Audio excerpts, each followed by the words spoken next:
So-so. Sos ya biasa karena bisa dikombin dengan banyak makanan. Waktu Hasan umur 2 tahun kayaknya. Karena dulu kan sering masak buat Hasan. Di rumah sering banget. Kalau di rumah maksudnya sama orang tua. Lupa ya. Mungkin 2016. Yo, wes Halloween. Atau apa? Kalau mungkin bulan ini Halloween.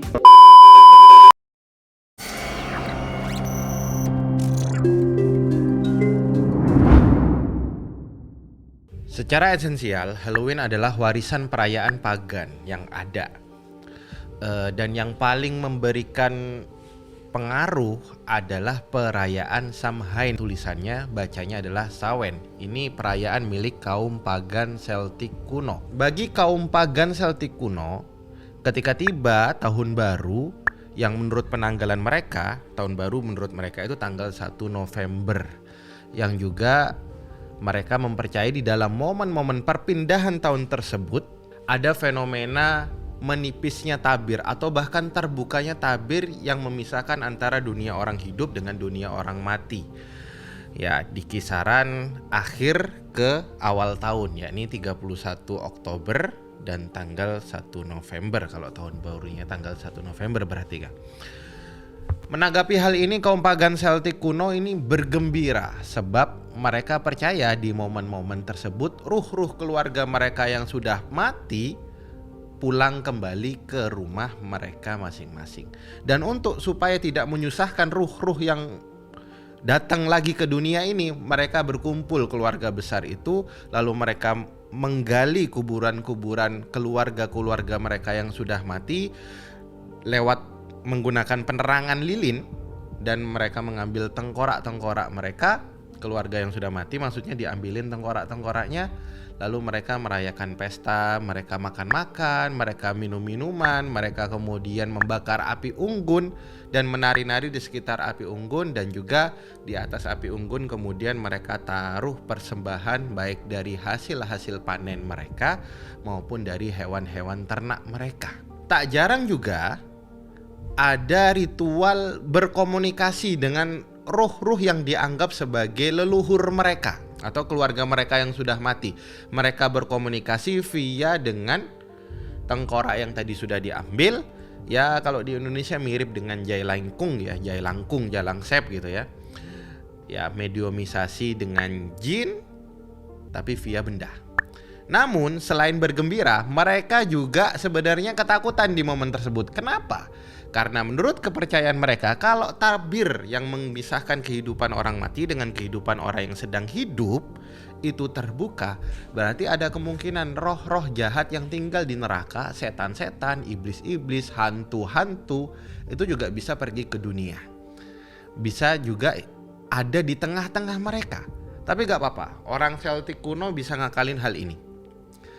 Mereka kemudian menggunakan kostum-kostum dari kulit-kulit binatang dan menggunakan kepala-kepala mereka itu pakai kepala-kepala binatang.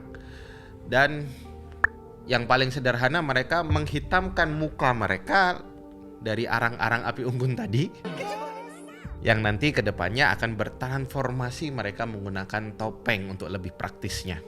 Tujuannya adalah untuk mengelabuhi ruh-ruh jahat itu tadi, iblis atau setan atau hantu tadi, agar masyarakat Celtic kuno ini tidak diganggu oleh mereka. Ketika berpenampilan seram, mereka beranggapan nanti si iblis yang turun dari neraka atau roh-roh jahat yang datang dari dunia orang mati itu nganggap mereka yang berpenampilan seram itu sebagai bagian daripada hantu-hantu itu. Sehingga harapannya mereka tidak jadi diganggu. Dan juga selain itu mereka mengukir-ngukir lobak dan labu-labu yang ada. Diukir untuk sebagai ukiran yang seram, digunakan sebagai jimat agar tidak diganggu. Tujuannya sama. Nah, ini filosofinya yang mantep banget sebenarnya.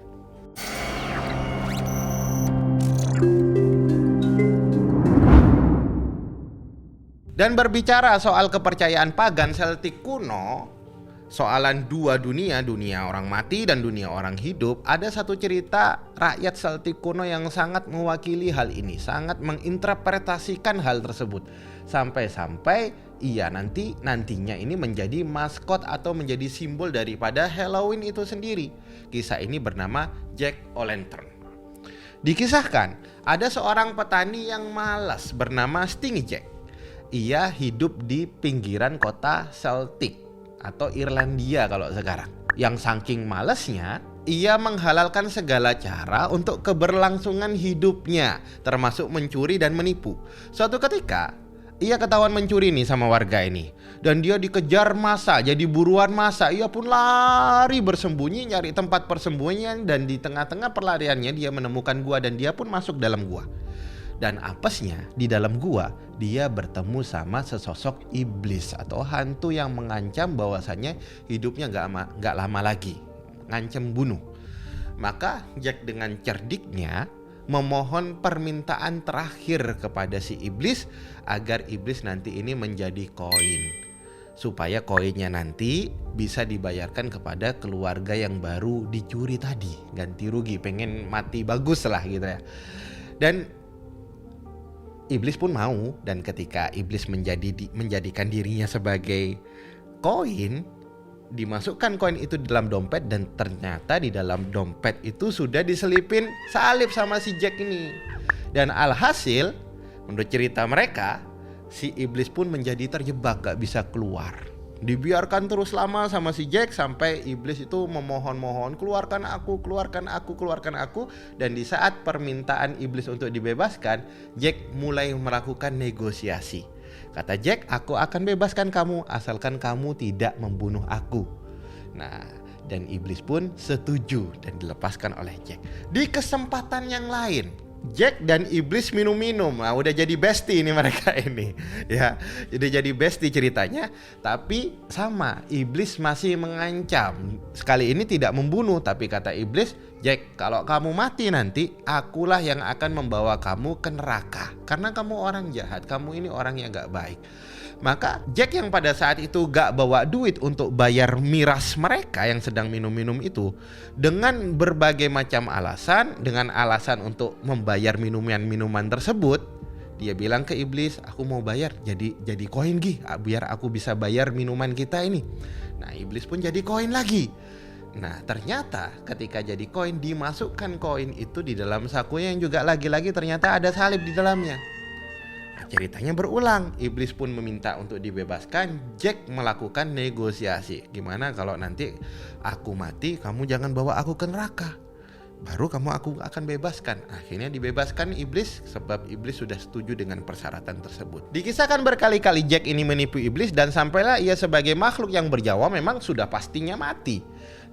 Namun pada saat itu surga menolak. Ya wajarlah, karena dia malas, suka menipu, dan orangnya gak baik. Tapi uniknya dalam cerita ini, neraka juga nolak dia.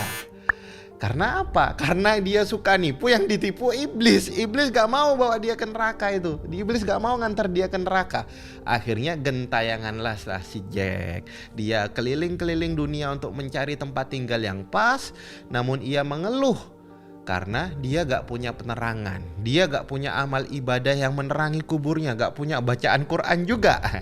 Akhirnya iblis menertawakannya dan melemparkan bola api neraka kepada si Jack. Dan Jack kemudian mengambil labu yang menjadi makanan favoritnya, dikosongin labu itu, diukir, dimasukkan api neraka itu yang tidak pernah mati, tidak akan pernah mati itu di dalam bingkai labu tersebut. Dan Jack pun mulai berkeliling dunia untuk mencari tempat yang pas buat kehidupannya, yang sebenarnya dia tidak akan pernah menemuinya tempat yang pas buat dia, arwah gentayangan dia.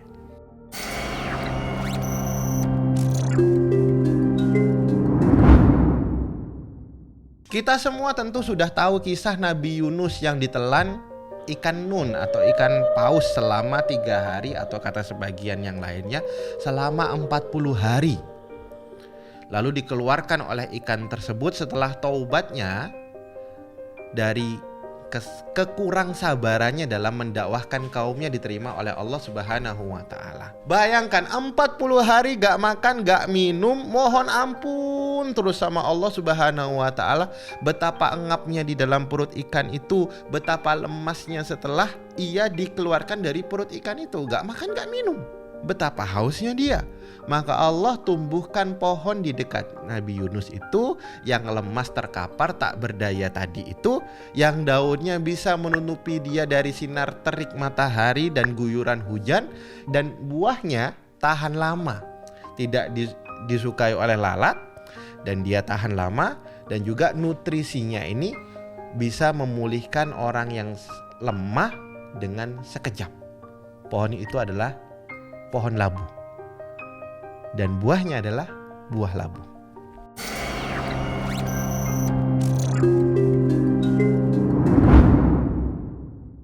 Rasul kita Muhammad Shallallahu Alaihi Wasallam adalah pribadi yang sangat menyukai labu.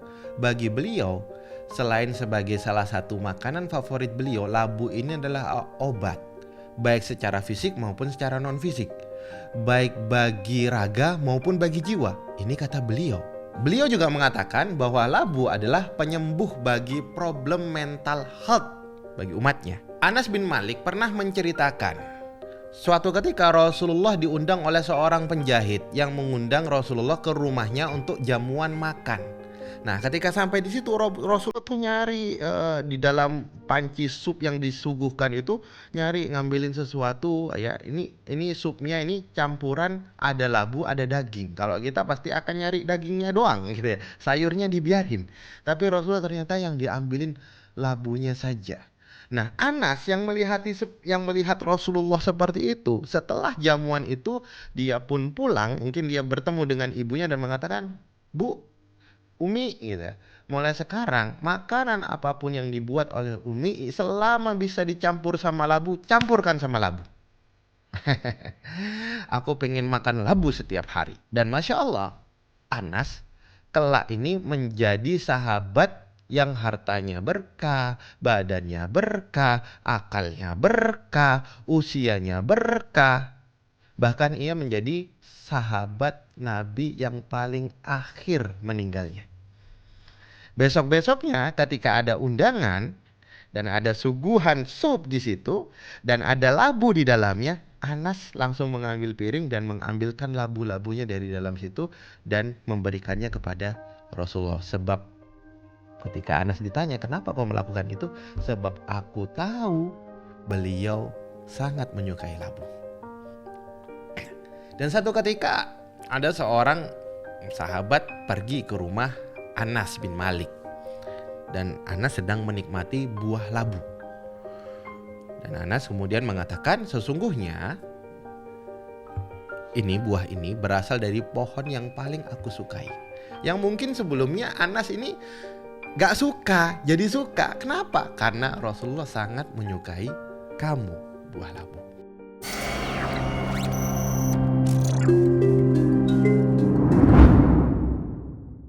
Memang awalnya perayaan ini adalah perayaan milik kaum pagan Celtic kuno. Namun pada era invasi Imperium Romawi di Eropa khususnya, saat kepemimpinan Heraklius, strategi invasinya itu tidak hanya secara fisik, tidak hanya secara perang saja, namun juga secara budaya dan opini. Ia secara cerdik mensinkretisasi kepercayaan-kepercayaan yang ada. Kepercayaan-kepercayaan pagan ini disatukan di wilayah-wilayah kekuasaannya seolah-olah menjadi satu bagian, satu kesatuan yang sama antara satu dengan yang lain. Mulailah perayaan Samhain ini nantinya pada akhirnya bernama Halloween yang diadopsi dalam agama Nasrani, yang pada saat itu agama Nasrani ditetapkan sebagai agama nasional Imperium Romawi, yang tujuannya masih sama, sebagai dalam rangka invasi berkedok budaya itu tadi.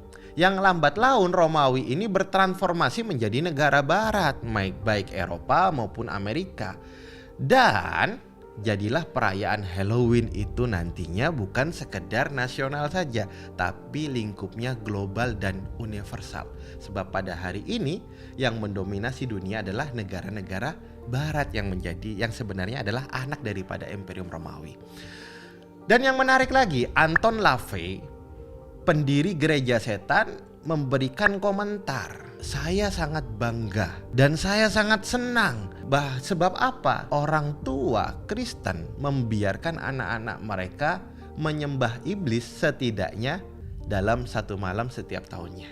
Yang dimaksud apa? Yang dimaksud ini merujuk kepada perayaan ketika manusia menyerupakan dirinya sebagai setan, yakni perayaan Halloween. Orang tua Kristen, kata Anton, hari ini Islam juga ikutan kali. Bahkan di negara yang 2 kota suci itu dalam negara dia, kiblat ada di bawah negara dia. Di sana ngerayain Halloween juga. Kalau si pendiri Gereja Setan ini masih hidup, Anton LaVey ini, dia pasti akan respect dan bangga sama mereka ini. Karena iblis dan setan memang tugasnya adalah begitu. Memang memutarbalikkan segalanya diputarbalikkan. Yang baik dengan yang buruk, yang baik ditampakkan buruk, yang buruk ditampakkan baik, yang benar dengan yang benar ditampakkan salah, yang salah ditampakkan benar. Dalam hal ini iblis berhasil memutarbalikkan narasi ilahi yang memerintahkan untuk memusuhi setan dan memposisikannya sebagai seorang musuh.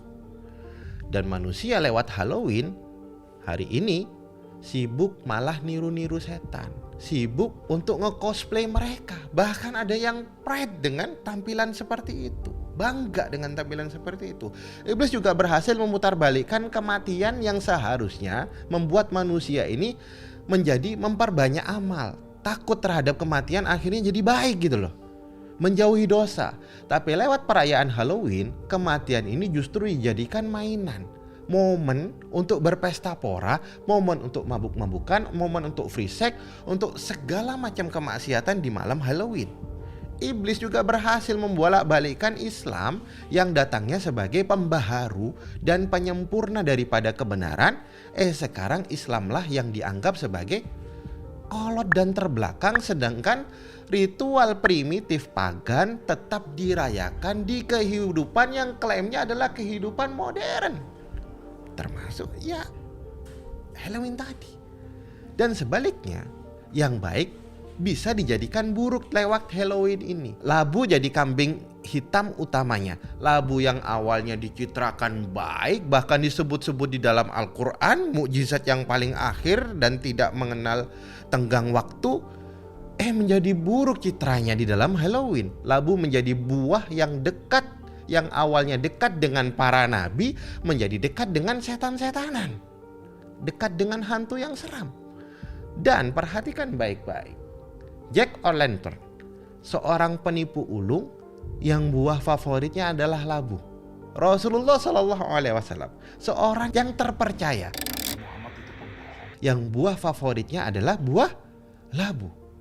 Ada semacam narasi yang sedang dibangun sini yang sangat mencurigakan, dan ini tidak menutup kemungkinan adalah sebuah parodi daripada iblis untuk mengejek Rasulullah SAW, yang memang orang-orang kafir ketika Rasul dapat gelar Al-Amin, setelah itu mereka bersusah payah mencitrakan Rasulullah yang terpercaya menjadi seorang pembohong. Yang ini tercerminkan dalam sosok Jack O'Lantern. Sebaliknya, di dalam kisah ini iblis melakukan play victim, seolah-olah dia adalah korban dari kebohongan itu. Tidak bolehkah kita curiga bahwasanya yang dimaksud di dalam kebohongan ini adalah sebuah hal yang dibawa oleh Rasulullah Muhammad SAW. Mana ada iblis nggak mau manusia menipu, kemudian penipu ini nggak mau untuk dimasukkan ke dalam neraka. Penipu yang paling nipu itu ya kamu, iblis. Dan hari ini setelah sejauh ini, bagaimana cara pandang kita terhadap labu sebagai buah yang tidak menarik, bahkan identik dengan hal-hal yang seram, sebagaimana citra yang dibangun di dalam Halloween, atau sikap sederhana seperti Anas memandang labu. Ia mungkin awalnya tidak menyukai labu, tapi menjadi suka karena ia tahu bahwasanya Rasulullah menyukai buah labu. Karena dia beriman, apa-apa yang disukai oleh Rasulullah pastilah yang terbaik.